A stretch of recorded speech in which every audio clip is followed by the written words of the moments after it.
kept my camera off. Just another silent observer in the quarterly board meeting. Marcus, my older brother, stood at the head of the mahogany conference table in his tailored Tom Ford suit, gesturing confidently as he presented his vision for expanding the family's manufacturing company into new markets. He had no idea I was on the call. He never did. "We need bold leadership," Marcus continued, his voice carrying that particular tone he'd perfected since childhood. The one that said he was the chosen one, the capable one, the one who actually mattered.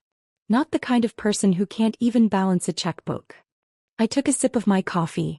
Ethiopian single origin from a small roaster in Seattle. $47 per pound. I bought it by the case. Growing up, Marcus was everything. I was nothing. When Marcus was 12 and I was 9, Dad brought home report cards from our private school. Marcus had straight A's. I had A's and 1 B+ in math. "This is what excellence looks like," Dad said, holding up Marcus's report card at dinner. He put mine face down on the table. "Tegan, you need to work harder. Your brother never disappoints us." Mom nodded, cutting into her chicken. "Marcus is just naturally gifted. Some people have it, some don't." I was 9 years old. When Marcus was 16, Dad bought him a BMW 3 Series for his birthday. Midnight blue, leather interior, the works. The whole family went to the dealership to watch him get the keys. When I turned 16, Mom handed me a Metro card at breakfast. "You'll need this for school," she said. "The bus is very reliable." Marcus laughed from across the table. "Maybe when you prove you're responsible, Dad will consider it." I never got a car. When Marcus was 21, Dad invested $850,000 into his tech startup idea. Marcus had barely finished his business degree, but Dad called him a natural entrepreneur and the future of this family.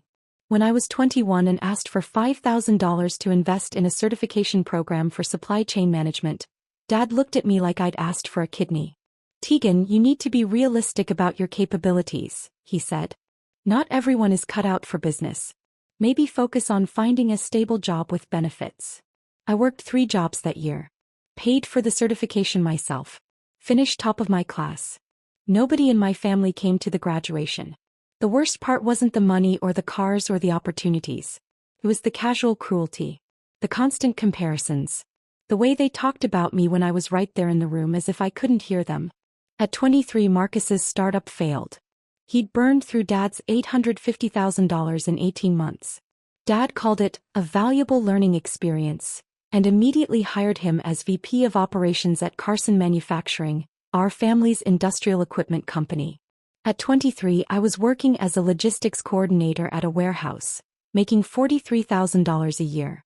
"At least you have a job," Mom said when I mentioned I was considering night school for my MBA. "Not everyone needs to be ambitious. Someone has to do the regular work." That was 7 years ago. What my family didn't know, what they'd never bothered to ask about, was what happened after those warehouse shifts ended. I didn't go home and watch Netflix. I didn't go out drinking with friends. I went to a studio apartment I'd rented under an LLC and I worked. That logistics coordinator job taught me something the MBA never would have. I could see inefficiencies everywhere. Supply chain bottlenecks. Routing problems. Inventory waste. And I was really good at fixing them. At 24, I started consulting on the side. Small stuff. A local restaurant needed help managing their food supply vendors. I charged $500 and saved them $3,200 a month. They told their friends. By 25, I had 12 clients. All small businesses. All paying between $800 and $2,000 a month for supply chain optimization. I was making more from consulting than my day job, but I kept the warehouse position. It was my cover. At 26, a mid-sized manufacturing company hired me to audit their entire operation. I found $1.7 million in annual waste. They paid me $95,000 for 3 months of work and asked if I wanted to join full-time. I said no. I had a better idea. I incorporated Meridian Supply Solutions. Just me working from that studio apartment, taking contracts from companies who needed their operations fixed. I was anonymous. They hired the company, never met me in person. Everything was remote consulting, detailed reports, implementation guides. The business grew fast. Really fast. At 27, Meridian pulled in $890,000 in revenue. I netted $510,000 after expenses. At 28, I hired my first employees. 2 logistics specialists, 1 data analyst. Revenue hit $2.1 million. At 29, we landed a contract with a Fortune 500 manufacturer. That single contract was worth $4.7 million over 2 years. I still lived in a modest apartment. Drove a 7-year-old Honda Civic. Wore clothes from Target. My family had no idea. At 30, Meridian Supply Solutions was valued at $67 million. We had 43 employees. We'd optimized supply chains for 18 major corporations. I own 100% of it. But I was just getting started. 6 months ago, something interesting crossed my desk.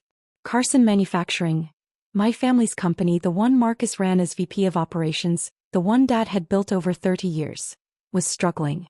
Their supply chain was a disaster. Costs were ballooning. Delivery times were terrible. Major clients were threatening to leave. The board was looking for solutions. They'd heard about a consulting firm called Meridian Supply Solutions that specialized in exactly this kind of operational rescue. They reached out. I took the meeting. Video call, camera off. I sent my director of operations to handle the face-to-face presentations. I stayed in the background analyzing their data. Their problems were worse than I'd expected. Marcus had made decision after decision that prioritized short-term appearances over long-term sustainability. He'd chosen vendors because they took him to nice dinners, not because they were cost-effective. He'd ignored warnings from his operations team because he trusted his gut. The company was bleeding $340,000 a month in preventable waste. I could fix it in 6 weeks. But I had a different idea. Carson Manufacturing's board was desperate. The company was family-owned, but there were outside investors who held minority stakes. Dad owned 45%. Mom owned 12%, Marcus owned 8%. Various board members and early investors owned the remaining 35%. The board wanted to bring in outside management. Dad refused. "This is a family business," he said in the meeting I listened to remotely. "My son will turn it around." Marcus had been given 4 months to improve the numbers. He'd failed. Costs were up another 7%. That's when I made my move. Not as Tegan Carson. As Meridian Supply Solutions. I approached the minority shareholders privately. Offered to buy their stakes at a 22% premium over current valuation. They jumped at it. I bought 35% of Carson Manufacturing for $18.3 million. Then I approached my mother. Through a lawyer anonymously. Offered to buy her 12% stake for $6.8 million. A 25% premium. She'd never cared about the business anyway. She sold within a week. That gave me 47%. The final piece was harder. Dad owned 45%, Marcus owned 8%. Neither would sell to an anonymous buyer. But there was another option. Carson Manufacturing had a unique corporate structure. Voting shares versus non-voting shares. It was set up that way 20 years ago for tax reasons. Dad held all voting shares. Marcus had non-voting shares. The minority investors I'd bought from? Their shares were split, 60% voting, 40% non-voting. I did the math. With the shares I'd acquired, I owned 81% of the voting shares. I controlled the company. Nobody knew. The shares were held in a trust managed by a law firm in Delaware. My name appeared nowhere. I'd spent $25.1 million, but I'd done it carefully, quietly over 4 months. I waited for the perfect moment. The quarterly board meeting was scheduled for November 14th. A Tuesday, 2 p.m. Eastern. Marcus had prepared a presentation about his transformation plan for Carson Manufacturing. He'd been hyping it for weeks.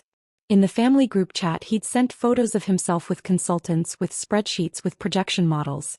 "This is going to revolutionize the company," he texted. Dad's vision, executed properly. Mom had responded with heart emojis. Dad had responded, "Proud of you, son." I'd responded, "That's great." Nobody asked what I thought about the actual business strategy. Nobody asked what I did for work anymore. They'd stopped asking years ago. I think they assumed I still worked in a warehouse. At Thanksgiving the year before, Uncle Richard had asked me how my little job was going. "It's fine," I'd said. "Still doing the shipping thing?" he'd asked. Something like that. Marcus had laughed. Tegan's not really a career person, Uncle Richard. She's she's happy where she is. I'd smiled. I am happy.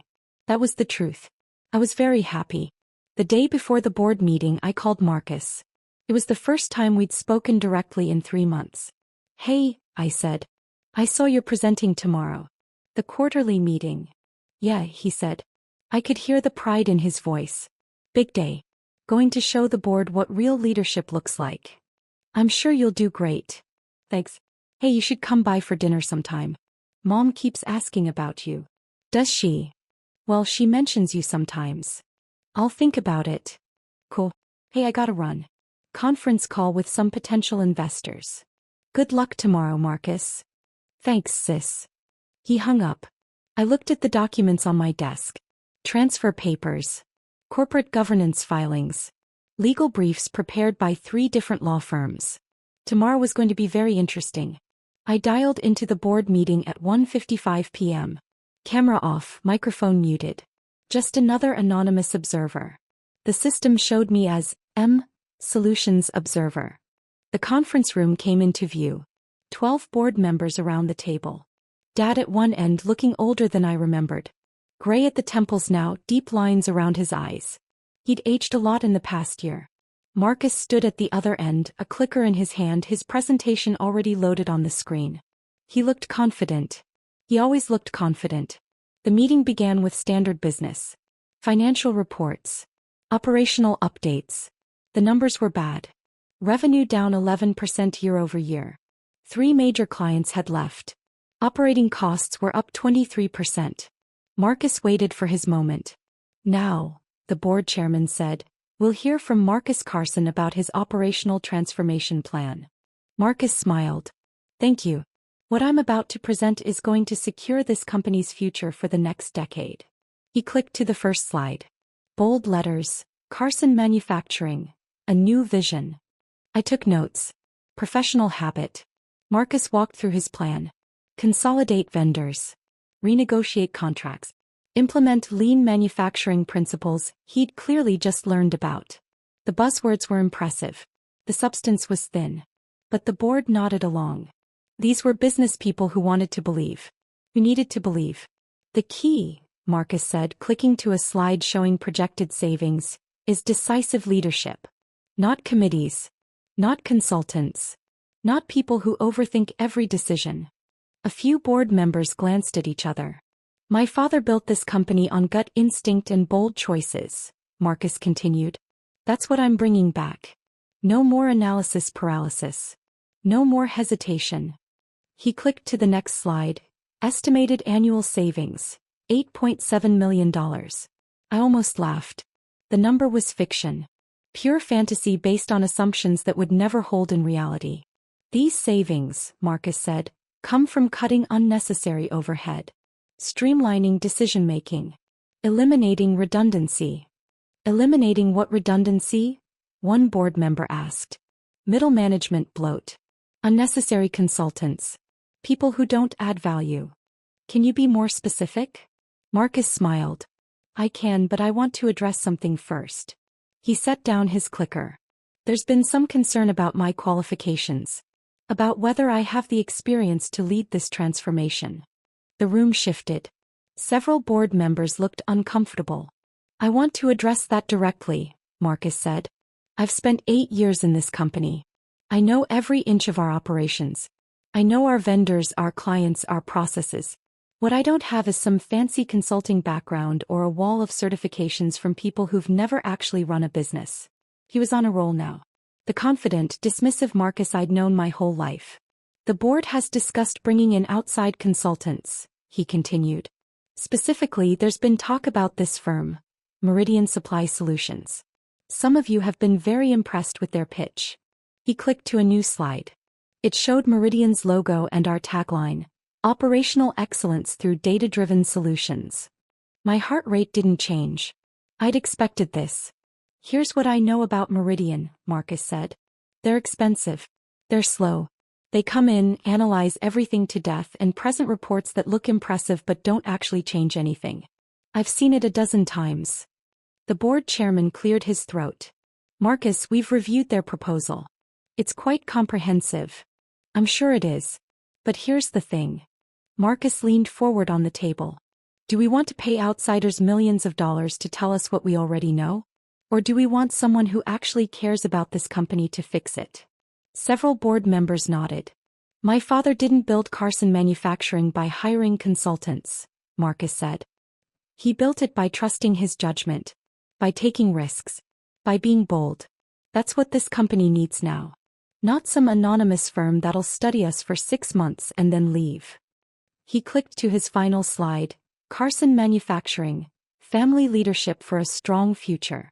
I'm asking this board, Marcus said, to trust me. Give me 6 months. If I don't deliver these numbers, I'll step down. But I know I can do this. This company is in my blood. Dad was smiling. Proud. The board chairman looked around the table. Any questions for Marcus? A woman I recognized as the CFO raised her hand. What about the supply chain issues? 3 vendors have threatened to terminate contracts because of payment delays. Marcus waved his hand. That's just posturing. They need us more than we need them. I'll handle it. And the client losses? Another board member asked. Clients leave sometimes, Marcus said. That's business. We'll replace them. With what pipeline? I have relationships. Trust me. The room was silent for a moment. Then Marcus said something I'd been waiting for. Look, I know some people in this company don't think I'm qualified. My own sister couldn't manage a coffee shop, and even she probably thinks she could do better. A few uncomfortable laughs. But the difference is, Marcus continued, I'm actually here. I'm doing the work. I'm not some armchair quarterback with opinions and no experience. My sister, she's a sweet person, but she's financially illiterate. She doesn't understand business. She never has.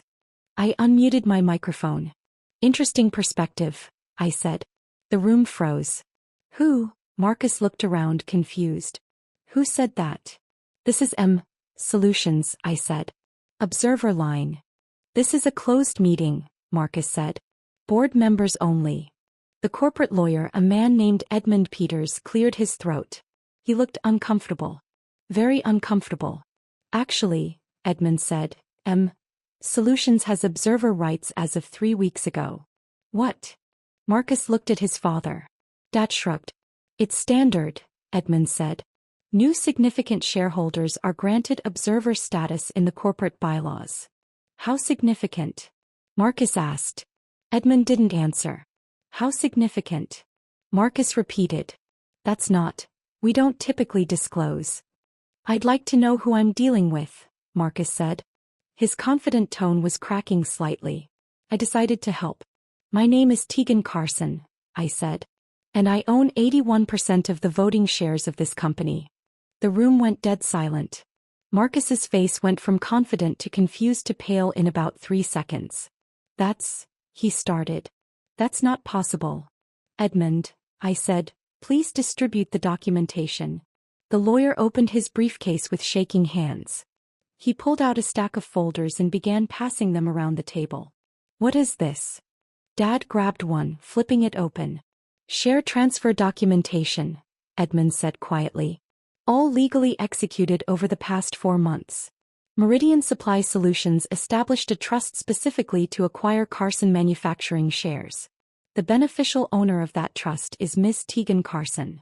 Marcus grabbed a folder from the person next to him. His hands were shaking. You bought. He couldn't finish the sentence. I bought shares from the minority investors, I said calmly. I bought Mom's shares. And because of the voting structure you set up 20 years ago, Dad, I now control 81% of the voting rights. Dad's face had gone pale. Your mother sold? For $6.8 million, I said. A very fair price. This can't be legal, Marcus said. Edmund, this can't be legal. It's entirely legal, Edmund said. I've reviewed all the documentation. Multiple times. It's airtight. The CFO was staring at her folder, lips moving as she read. Finally, she looked up. Tegan Carson. You're the founder of Meridian Supply Solutions. Yes, I said. The Meridian Supply Solutions? The one that restructured Telford Industries. Yes. And Cascadian Manufacturing? Yes. And, she flipped through papers, you're currently valued at $67 million? $73 million as of last month's valuation, I said. We landed 2 new Fortune 500 contracts.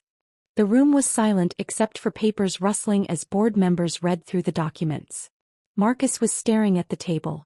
His presentation, Carson Manufacturing, Family Leadership for a Strong Future, was still projected on the screen behind him. I don't understand, Dad said finally. His voice sounded small. You work in a warehouse. I did, I said. 7 years ago. I left that job 6 years ago when my consulting revenue exceeded $400,000 annually. But you never said. You never asked. Mom's voice came from Dad's phone. She was conferenced in remotely. Tegan, honey, why didn't you tell us? Would you have believed me? I asked. Silence. Marcus, I said, I reviewed your presentation. Would you like my professional analysis? He didn't respond. Didn't even look up. Your projected savings of $8.7 million are based on vendor consolidation that will actually increase costs by 12% based on current contract structures. Your lean manufacturing principles are 20 years outdated. And your timeline assumes zero implementation resistance, which is statistically impossible. I paused. You would bankrupt this company in 18 months. Dad found his voice. Now wait just a minute. I'm not finished, I said. Not rudely. Just factually. Edmund, please distribute the second set of documents. More folders. These were thicker. This is Meridian's actual proposal for Carson Manufacturing, I said. Based on a complete operational audit we conducted over the past 3 months. We identified $11.2 million in annual savings with 94% confidence based on comparable restructures. Implementation timeline is 14 weeks. Success metrics are defined and measurable. The CFO was speed reading. This is incredibly detailed. Page 43, I said. That's where we address the vendor payment delays Marcus mentioned. The issue isn't posturing. It's a cash flow problem created by accounts payable restructuring that happened 8 months ago. Marcus's initiative. Marcus's head snapped up. That was to improve efficiency. It added 17 days to payment processing and violated early payment discount terms worth $340,000 annually. Page 44. The CFO found the page. Her eyes widened. Oh my God. The client losses, I continued. Page 61. All 3 were direct results of delivery delays caused by the vendor consolidation Marcus initiated last year. We have the email chains. Board members were flipping through pages frantically. Everything Marcus proposed today, I said, would accelerate the problems he's already created. Everything in Meridian's proposal solves them. Edmund cleared his throat. Ms. Carson, as majority shareholder, you have the right to call for a vote on company leadership at any time. I know, I said. I'm calling that vote now. Wait, Marcus said. Wait, just wait. Motion to remove Marcus Carson as VP of Operations, I said. Effective immediately. Second, the CFO said instantly. All in favor? Edmund asked. 8 hands went up. Only Dad and 1 other board member, Dad's old college friend, kept their hands down. Motion passes, Edmund said quietly. Marcus's face crumbled. He looked at Dad. Dad. Motion to appoint Meridian Supply Solutions as operational consultants, I continued, with full implementation authority. Contract terms as outlined in the proposal. Duration 14 weeks with option to extend. Second, the CFO said again. All in favor? 9 hands this time. Only Dad abstained. Motion passes. The room was silent. Finally, I said, motion to restructure executive leadership. I'm recommending we hire a professional CEO with manufacturing experience. Dad remains as chairman emeritus with advisory capacity but no operational authority. Dad stood up. Tegan, please. All in favor? 10 hands went up. Even Dad's college friend. Motion passes, Edmund said. I took a breath. The board meeting is adjourned. Meridian's transition team will arrive tomorrow morning at 8 a.m. Marcus, please prepare all operational documentation for transfer. Edmund will send you the details. I ended the call. My phone started ringing within 30 seconds. Then Marcus. Then Mom. Then Dad again. I didn't answer. Instead, I called my director of operations. The vote passed. All 3 motions. Send in the team tomorrow as planned. Congratulations, she said. You must feel amazing. Did I? I wasn't sure what I felt. I walked to my window. My apartment wasn't modest anymore. I'd moved 6 months ago. Penthouse in downtown Seattle. Floor-to-ceiling windows overlooking the Sound. I'd bought it with cash. My phone buzzed. A text from Marcus, please call me. Then another, I'm sorry. I never knew. Please. Then Dad, we need to talk. Family meeting. Tonight. Then Mom, honey, I'm so confused. Please explain this to us. I turned my phone face down. There was a knock at my door. I wasn't expecting anyone. I checked the video doorbell. A woman stood there. Professional attire, briefcase. I didn't recognize her. I opened the door. Miss Carson? I'm Jennifer Walsh. I'm a reporter with Forbes. I'm working on a story about emerging business leaders in operational consulting. Your name came up. Would you have time for an interview? I smiled. How did you get my address? I'm very good at my job. Fair enough. Give me your card, I said. I'll have my assistant reach out. He handed me a card. The story is about people who built empires quietly. Behind the scenes. I think you'd be perfect for it. I'll think about it. She nodded and left. I closed the door. My phone was ringing again. I answered this time. Tegan, he said. His voice was rough. Please. Come to the house. Let's talk about this. What would you like to talk about? You should have told us. We could have helped. We could have helped. I couldn't keep the edge out of my voice. When exactly would you have helped? When I was 9 and you told me I disappointed you. When I was 16 and Marcus got a BMW and I got a bus pass. When I was 21 and you called me unrealistic. That was just, you were trying to keep me in my place, I said. And it worked. I stayed invisible. I stayed quiet. I built everything alone because I knew you'd never believe in me anyway. That's not fair. Marcus called me financially illiterate in front of your board today. Silence. You smiled, Dad. I saw you smile. I didn't know. You never know. You never asked. In 7 years, did you ever once ask me what I did for work? What I was working on? If I needed anything?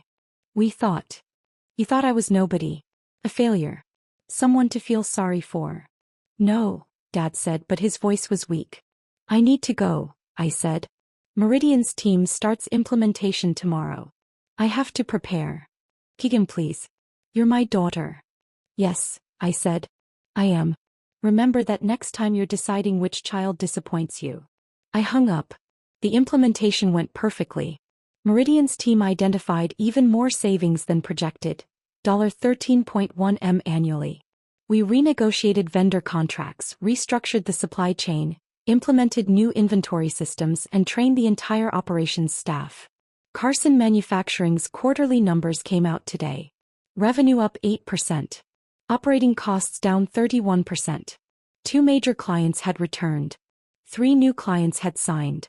The board sent me a formal thank you letter and a bonus check for $980,000. I donated the check to a scholarship fund for women in supply chain management. Marcus sent me an email last week. Tegan, I know sorry isn't enough. I've been thinking a lot about how I treated you. How we all treated you. You deserved better. You deserved support. Instead, we gave you nothing but criticism. I'm starting therapy. I'm trying to understand why I needed to tear you down to feel good about myself. I don't expect forgiveness.